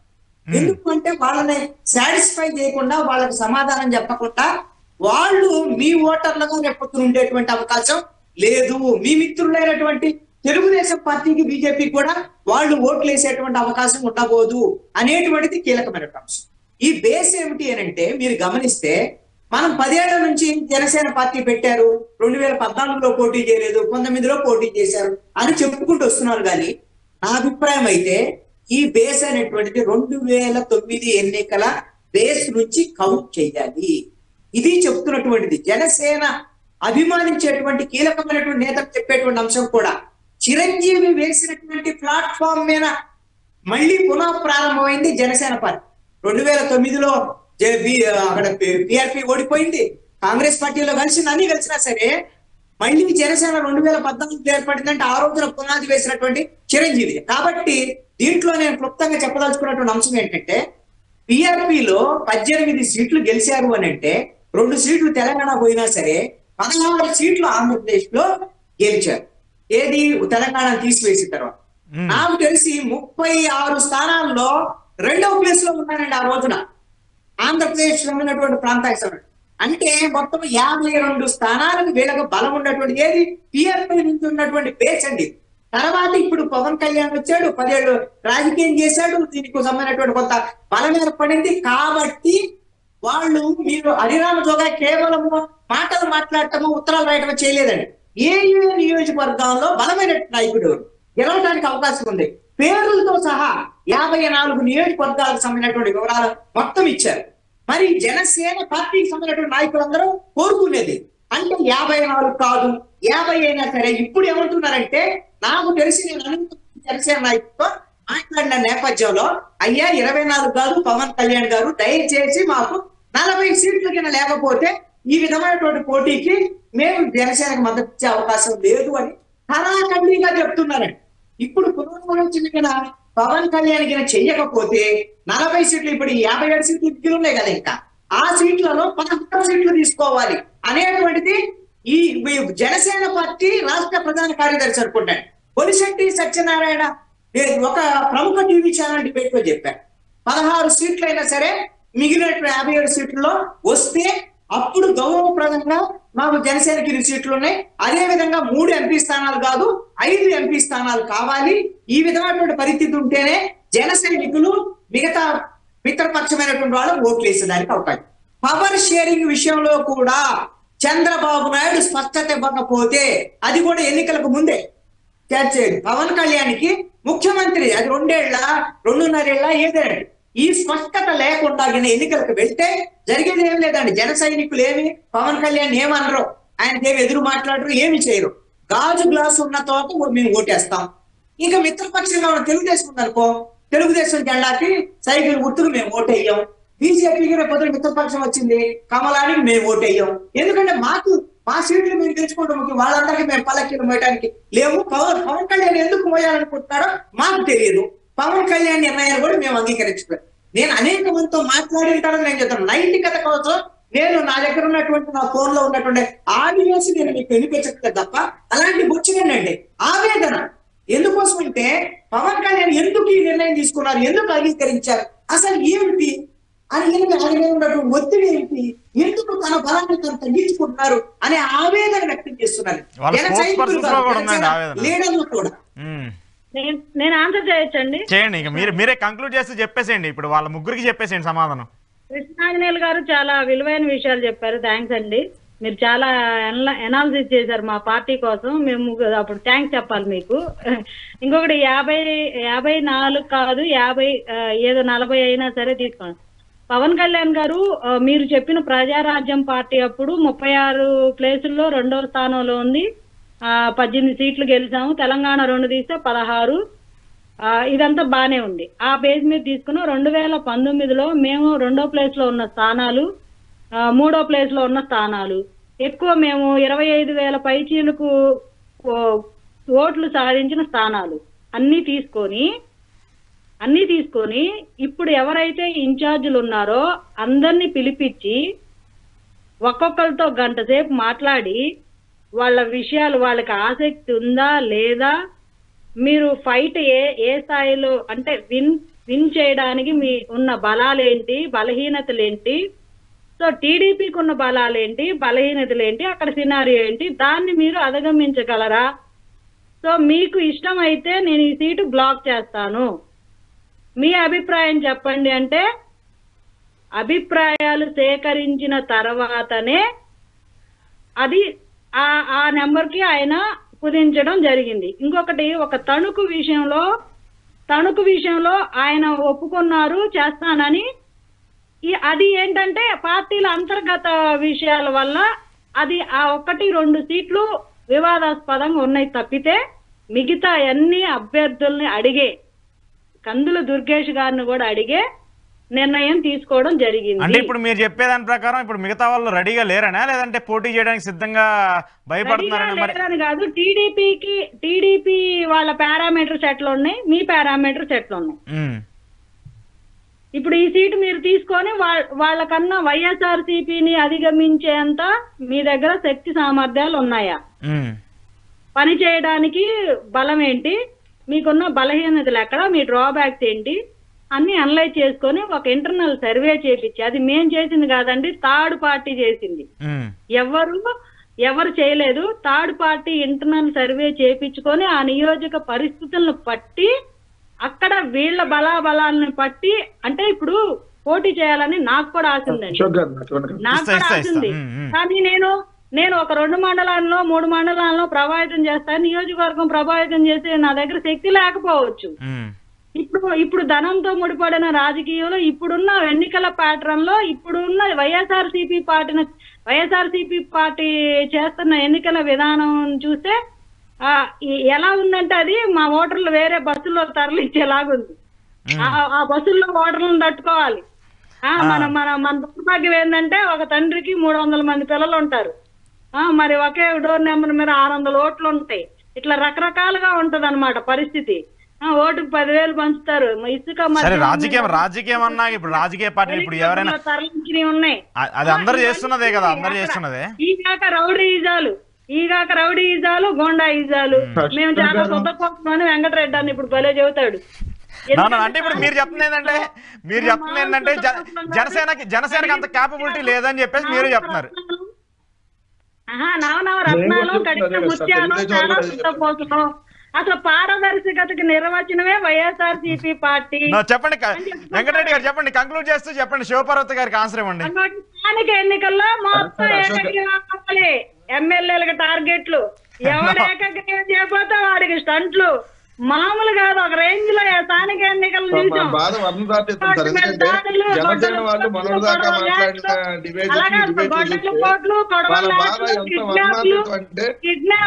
మేడం ప్లీజ్ ఒకసారి మీరు కంక్లూడ్ చేసేసారు. ఇంకా వెంకటరెడ్డి గారు ఇస్తారు ఆన్సర్. ఇవన్నీ ఎదుర్కొని నామినేషన్ వేసినా అధికారులు ఆలోచి స్క్రూటినీలో పేర్లు తప్పియడం. మనకి ఏ రకంగా ఈ లేఖగ్రీవాలు చేసుకున్న సర్పంచ్లు ఉన్నారు. వాళ్ళే లబో దిబో ఇంకా చాలు మేడం ప్లీజ్. ఆయన దగ్గర నుంచి ఆన్సర్ ఎక్స్పెక్ట్ చేద్దాం. ఒక్క నిమిషం చెప్పండి సార్ వెంకటరెడ్డి గారు. కాదు, ఇప్పుడు జనసేనల బాధ అంతా చెప్తాను మనం. ఇప్పుడు దాన్ని ఎవరో కూడా ఇప్పుడు వర్ణించలేనటువంటిది. ఎందుకంటే మొన్నటిదాకా వాళ్ళు మాట్లాడిన మాటలకి ఈ రోజు డిబేట్ లో మాట్లాడిన మాటలకి ఎంత అర్థం తేడా ఉందో చెప్పారు. మరి అందరూ నాయకులతో కలిసి కూర్చోబెట్టి మాట్లాడారని చెప్తున్నా మీకు. మేడం ఒక్క నిమిషం. కొనతాల రామకృష్ణ గారు ఎప్పుడు వచ్చారని మాట్లాడి కొనతాల రామకృష్ణ గారు ఎప్పుడు వచ్చాడని చెప్పి ఆయనతో కూర్చోబెట్టి ఆయన మీద సర్వేలు చేయించి ఎప్పుడు తీసుకున్నారు. ఇదంతా ఏంటంటే ఏదో వాళ్ళ క్యాడర్ని వాళ్ళు కన్విన్స్ చేసుకోవడానికి. మనం ఏం ముష్టి తీసుకోలేదు, 24కే మన రేంజ్, అంతకంటే ఎక్కువ మీరు ఎక్స్పెక్ట్ చేయొద్దని జనసేనలే డైరెక్ట్ చెప్తున్నారు. సో వాళ్ళకి మిగిలిన చోట పోటీ చేసేటానికి బలం లేదని డైరెక్ట్ గా ఒప్పుకున్నారు. అంటే వాళ్ళ బలం 24 సీట్లోనే పోటీ చేయడానికి మాకు బలం అంతకంటే లేదు అనేది జనసేన ఓపెన్ గా ఒప్పుకుంది. ఇంకేందండి వాళ్ళు ఇప్పుడు మాతో ఫైట్ చేసేది? మేము సిద్ధం అంటే యుద్ధానికి మేము సిద్ధం అన్నారు. ఏ యుద్ధానికి సిద్ధం? 24 సీట్లు యుద్ధానికి సిద్ధమా? 24 గెలిచి చూపిస్తారంట వాళ్ళు. 24 సీట్లు నువ్వు ఒక్కడు కూడా గెలవకుండా చూస్తా ఉన్నారు కదా. 34 సీట్లు అన్నాం. మీరు గోదావరి జిల్లాలో 34 సీట్లు వైసీపీని గెలవకుండా చూస్తారంటే అసలు ముందు నువ్వు 34 సీట్లో పోటీ చేయని చెప్పి వాళ్ళు ఛాలెంజ్ విసిరారు. ఆ 34లో 24 కూడా పోటీ చేయట్లేదు. ఏంటంటే ఇంకా మళ్ళీ వాళ్ళు చెప్పేది అదేంటే వైఎస్ఆర్సీపీని ఎదుర్కోలేము, రాజకీయ పార్టీలు మమ్మల్ని ఎదుర్కోలేరు. ఎందుకంటే మాకు ప్రజా బలం ఉంది, మాకు రాజకీయ పార్టీల బలం అవసరం. మేము ఎవరితో పొత్తులు పెట్టుకోకుండా ఎన్నికలకు వెళ్ళాం. 67 సీట్లు గెలిచాం, 45% ఓటింగ్, 150 సీట్లు గెలిచాం, 50% ఓటింగ్, 175 గెలవబోతా. రైట్, చూద్దాం మరి మీరు ఎవరెవరికి దింపుతారో ఏంటనేది. ఎందుకంటే ఎక్కువ సమయం కూడా లేదు. పరిస్థితుల్లోనే వెళ్ళాము. మీరు 24 కాదు, చంద్రబాబు నాయుడు అది అంతా మీ కర్మది. ఎవరైనా రైట్. థ్యాంక్ యూ వెంకటరెడ్డి గారు. థ్యాంక్ యూ వెంకటరెడ్డి గారు. థ్యాంక్ యూ శివపార్వతి గారు, అలాగే కృష్ణాంజలి గారు. కానీ ఇది ఈరోజు రియాలిటీ చెక్. చూస్తూనే ఉండండి ఈహా టీవీ.